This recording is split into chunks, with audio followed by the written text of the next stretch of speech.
Is the net. Yeah, punching, but I want you on either side outside the net.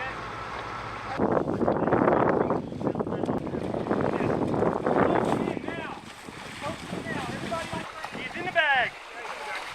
All right. Got it. Want to use the Straps here, these two straps, the under straps. We just need to make sure they don't slip out. People will be doing most of the pulling on the top. Let's go ahead and You can move. Jane, not text on the We want to Yep, and then Enos as well. 1, 2, 3, lift. Whoa, solid. All right. How is it to the south? Is it better?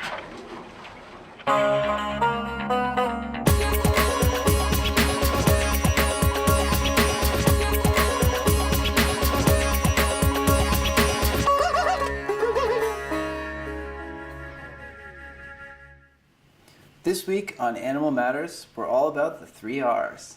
No, not reading, writing, and arithmetic. Rescue, rehab, and release. So let's start with the first R, rescue. Manatee rescue, to be exact.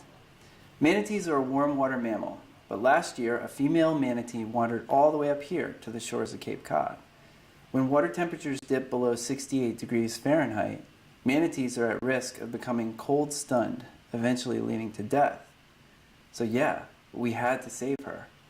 Our experience rescuing dolphins enabled a smooth rescue for Washburn, aka Bernie, but on every rescue you learn something. And we learned that if more manatees might come here, we need a manatee rescue kit. So we created one. Bernie was, she was heavy.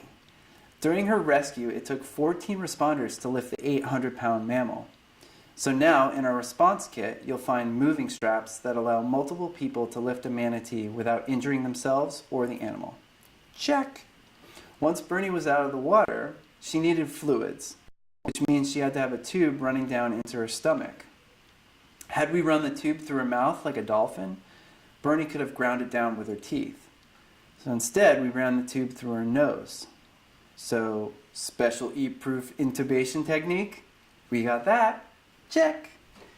We also needed urine samples, which isn't an issue with dolphins, but can you imagine lifting a refrigerator to collect a urine sample? Lifting Bernie was like lifting 4 refrigerators.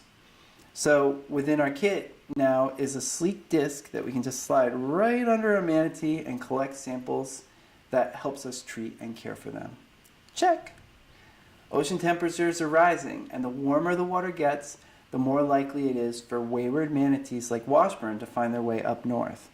But lucky for them, no, we got a kit for that. Check. Okay, moving on. It's not just marine mammals that we rescue.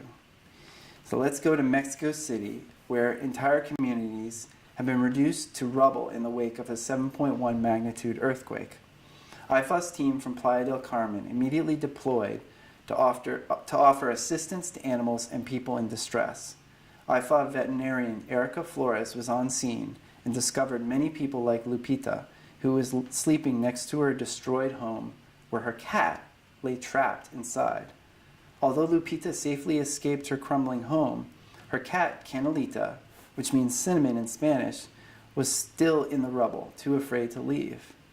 And if your cat, who's part of your family, is trapped, what are you going to do? You're going to stay until help can arrive. By the time we arrived, Lupita was hearing Canelita's meows less and less. We knew we had to help. An engineering specialist determined the house was still sound, so the team then set a humane trap to capture Canelita so she could be recovered. After 2 failed attempts, Canelita was finally caught and promptly given a thorough health check. Luckily, Canelita is expected to make a full recovery.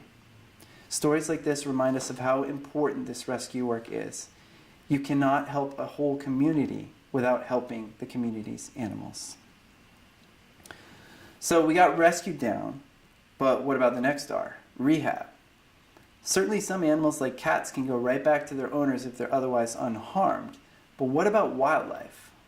What about baby wildlife? All year round, IFAW's Bear Rescue Center in Russia and the IFAW-supported Center for Bear Rehabilitation and Conservation in India welcome abandoned bear cubs and set off to help them get back into the wild. In fact, the CBRC just admitted 3 new moon bear cubs who are ready for the next step in their journey. You may be wondering, how do you prepare a bear to get back into the wild? Well, keepers need to promote an understanding of wilderness and foraging, and also create a strong wariness of humans. So you know what that means?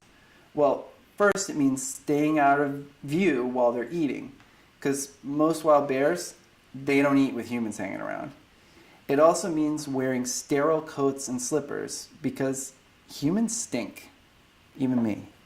Next, you'll need some dim lighting to mimic the outdoors, because yeah, there's no lights in the wild.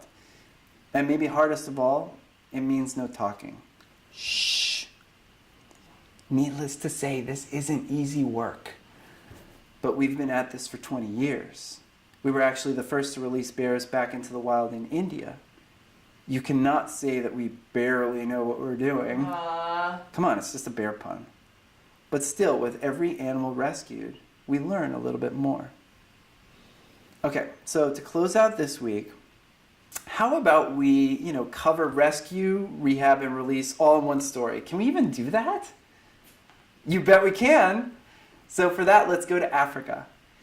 This is Makaliva. She is almost 2 years old and was found orphaned in a region of Zambia where poaching incidents had recently been reported. Local villagers called into the IFAW GRI Elephant Orphan Hotline. Yep, there's a hotline. To report this displaced elephant, and the EOP rescue team sprang into action. Her first few days were really rough, but she survived. That's the rescue. Makaliva will spend the next several years at the nursery in Lalai, where she will be cared for by keepers, taken on walks to learn natural elephant behavior, and bond with other orphans. That's the rehab. When Makaliva shows she's ready, she will be translocated by truck to Kafue National Park, where she will stay in what is known as a soft release site. What's that, you ask? It's basically a fenced-in enclosure where an adolescent elephant's safety is assured, especially at night. Right now at Kafue, there are 12 individual elephants of various ages. During the day, keepers open the gates and walk with the elephants as they graze and explore. So how is that a release? Well, where they go and what they do is determined by the elephants themselves, not the keepers. Also, if the elephants don't want to come back to the enclosure at night, they don't have to. Several of the older elephants have been staying outside the gates at night, and they've even had encounters with wild elephants. Maybe one day they won't come back, but that means that they'll have returned to the wild or joined a wild herd, and that's release. And that's our hope for Makaliva and all the elephants at Kafue. So there you have it. Rescue, rehab, release. And that's a report for this week. We leave you with footage of the aforementioned 12 elephants at Kafue on their morning walk outside the release site. Oh, and remember, animals matter to people on the planet. Join us in being part of the solution.